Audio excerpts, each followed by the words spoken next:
मोर भारतवासी सबको जुहार। आज देशर दुर्दिन रे देश का सारा पृथ्वी दुर्दिन रे महामान्य प्रधानमंत्री नरेंद्र मोदी तकई दौन हेतई दौन चेतई दौन आपण माने ताकि तर्की करे रहब। कविता होचे ताकि तर्की रह। महामारी रोग कोरोना मोरटी भारते गला न चापी। महामारी रोग कोरोना मोरटी भारते गला न चापी।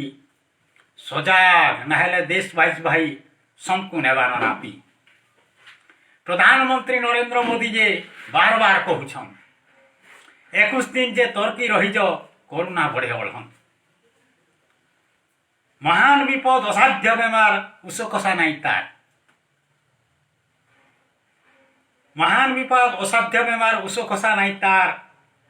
हेतई चेतई कहूछन भाई का करबी सरकार।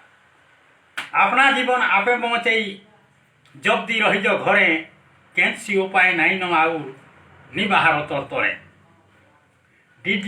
डिटोल साबुने हाथ गोड़ धुई सब बेले सफा रह। पवने भूताणु डेगा बेमार के का करमा भाई कह। जीवन थिले तो जीविका अच्छे हो मानिज भारतवासी। कवि हलधर विनती करुचे ये टीवी सामना के आसी ये टीवी सामना के आसी।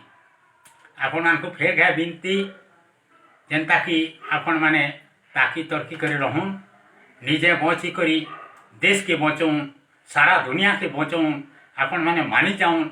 सारा भारतवासी प्रधानमंत्री नरेंद्र मोदी आमर उपकार लगे केड़े न केड़े कथा कहन। देश के बचावार लगे केड़े न केड़े कथा कहन। तारपरे सारा भारत के प्रत्येक कुटुंब के प्रत्येक परिवार के 10,500 टंका साहाय्य दौन। आमे मानिकरी भारतवासी केनसीआर के नहीं बाहर कहार संगे संपर्क नहीं रखूँ। एतकी मोर विनती। कवि हलधर जुहार। फिर गाय जुहार।